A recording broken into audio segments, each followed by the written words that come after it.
2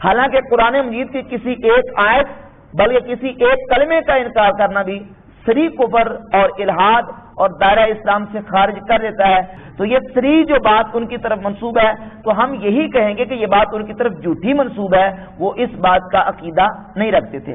ایسے ہی حضرت عبداللہ ابن عباس رضی اللہ تعالیٰ عنہ کی طرف کتب تفاسیر اور کتب احادیث میں متعدد جگہ پہ یہ روایت موجود ہے کہ وہ یہ بیان کرتے تھے کہ 7 آسمان ہیں اور 7 زمینیں ہیں اور باقی 6 زمینوں میں بھی نبی کریم صلی اللہ علیہ وسلم کی مثل محمد صلی اللہ علیہ وسلم موجود ہے.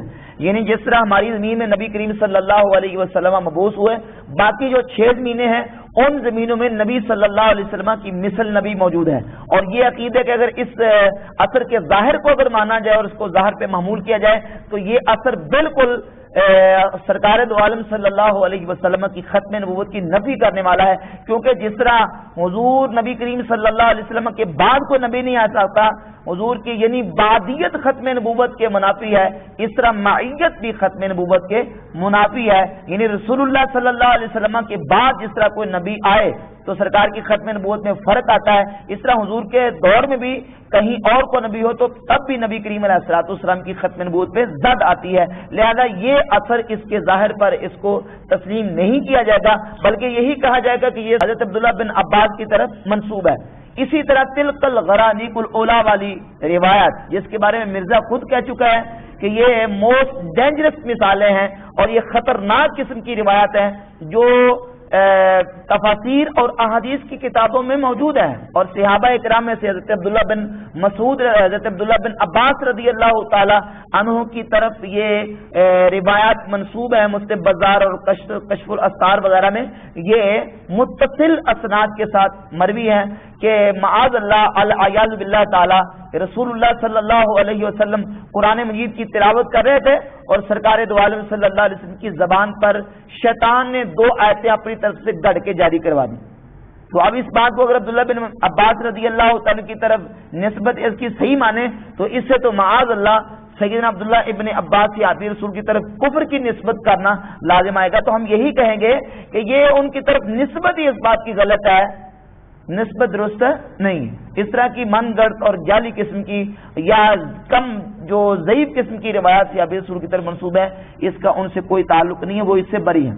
اسی طرح ائمہ مجتہدین میں سے حضرت امام ابو حنیفہ رحمۃ اللہ علیہ کی طرف بہت سارے کتابوں میں کفریات تک منسوب لوگوں نے لکھ دیے. جس طرح تاریخ بغداد میں اس کی بہت ساری مثالیں موجود ہیں کہ سیدنا امام اعظم ابو حنیفہ رحمۃ اللہ علیہ کی طرف کفریات تک منسوب کیا گیا. حالانکہ امام ابو حنیفہ رحمۃ اللہ علیہ کی ذات اقدس وہ تمام جو اہل سنت کہلانے والے ہیں کم از کم ان کے ہاں مسلمان ہیں. وہابی، دیوبندی، اہل سنت و جماعت سب امام ابو حنیفہ رحمۃ اللہ کو کم از کم اللہ کا نیک بندہ اور مسلمانوں کی امت مسلمہ کا امام ضرور مانتے ہیں. تو اس کے باوجود ان کی طرف کفریات تک منسوب ہے. اب ان کتابوں سے ان کفریات کو کوئی پڑھ کے تو امام ابو حنیفہ رحمۃ اللہ کی ذات پر جرح کرے اور امام اعظم ابو حنیفہ رحمۃ اللہ کی ذات پر طعن و تشریح کرے تو اس کے بدبختی اور گمراہی کی دلیل ہے. امام اعظم رضی اللہ تعالیٰ عنہ کا دامن اس سے صاف ہے. اسی طرح آپ کتب اسماء و رجال اٹھا کے دیکھ لیں. امام بخاری رحمۃ اللہ تعالی علیہ کی طرف عقیدہ خلق قرآن کی نسبت کی کتابوں میں موجود ہے کہ امام بخاری رحمۃ اللہ علیہ وہ قرآن پاک کو اللہ کی مخلوق سمجھتے تھے. تو نسبت ان کی طرف موجود ہے، حالانکہ امام بخاری کا دامن اس سے صاف ہے، وہ قرآن کو اللہ کی مخلوق نہیں سمجھتے تھے. تو صرف کسی بات کی نسبت ہو جانا کسی اللہ کے ولی کی طرف ان کی ذات کو مجرور نہیں کرے گا جب تک کہ وہ نسبت تواتر سے ثابت نہ ہو. کسی مسلمان کی طرف بھی کبیرہ گناہ کی نسبت کرنا تواتر کے بغیر جائز نہیں ہے. یہ جا کہ وہ مسلمان شخصیت جن کی ولایت کلمہ پڑھنے والے تقریباً تمام فرقوں کے ہاں مسلمہ ہے کہ اگر کوئی ایسی بات بزرگان دین کی طرف منسوب ہو تو اس کی نسبت کو غلط کہیں گے. اگر نسبت کو غلط نہیں کہنا تو پھر حضرت عبداللہ بن مسعود کی طرف جو قرآن پاک کی 2 صورتوں کے انکار کی نسبت ہے اس کو صحیح مان کے پھر ایمان باقی رہے گا. امام بخاری کو کیا کل کے قرآن کا قائل مانو گے؟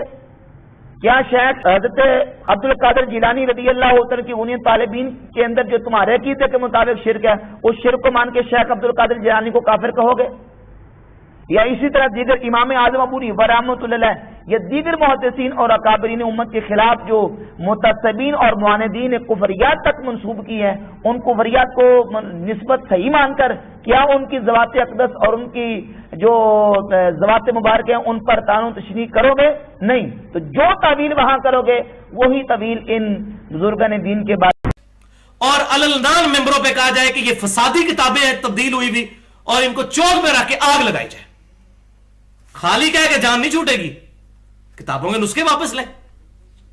دوسری منطقی انجام، پھر لوگوں کو کہیں کہ یار یہ ہم بزرگوں کے پیچھے آپ کو لگایا ہوا تھا، خدا کے لیے اللہ نے حفاظت کا ذمہ لیا ہے قرآن اور حدیث کا، بزرگوں کی کتابوں کی تو کریڈیبلٹی خراب ہوگی. اور یہ جو کہتے ہیں نا جی اچھی بات لے لیں قرآن حدیث والی اور بری چھوڑ دیں، تو اچھی بھی ادھر سے لینے کی ضرورت ہے، وہ پہلی قرآن حدیث میں موجود ہے. کہتے ہیں جی قرآن حدیث کے مطابق ہے تو لے لیں، نہیں ہے تو چھوڑ دیں، تو وہ پہلے ہی قرآن حدیث میں موجود ہے، اس کو ہی کیوں لینا ہے؟ ایسے کر کے کان کیوں پکڑنا ہے؟ گندگی کے ڈھیر سے کیوں چیز نکالنی ہے؟ جب صاف ستھری سبزی آپ کو مل رہی ہے تو گندگی کی ڈھیر پہ کوئی اگا ہوا آلو آپ نے لے کے پکانا ہے؟ یہ بھی فراڈ ہے. جی اچھی لے لیں گے بری چھوڑ دیں گے، نہیں لیں گے تو پبلک کو بتائیں یہ فراڈیا کتابیں تھی، ہم نے آگ لگا دی، ان کے یہ ان بزرگوں کی کتابیں نہیں ہیں، آندھا سے پرنٹنگ بند کی جائے، اور یہ جو حرام خوریاں کر رہے ہیں علماء اس کی بنیاد پر پیسے چھاپ رہے ہیں، اس کو معرفت کی باتیں اور تصوف کی باتیں. جی جس کو بات یہ کہ واقعتاً یہ یعنی گستاخانہ چیز ہے. پیغمبر کے بارے میں یہ امیجن نہیں کیا جا سکتا کہ وہ خودکشی کی کوشش کریں گے. یہ صحیح بخاری میں جو حدیث ہے نا، یہ حدیث کے الفاظ جو ہے نا یہ متصل سند کے ساتھ نہیں ہے. کے بارے میں آپ کہتے ہیں کہ اس کو چراہے میں رکھ کے آگ لگا دینی چاہیے اور اس کو پبلش نہیں کرنا چاہیے، اس کو بند کر دینا چاہیے. تو آپ بابی نہ بنیں، اب یہ فیصلہ صحیح بخاری کے بارے میں سنا کے دکھائے ہیں ذرا.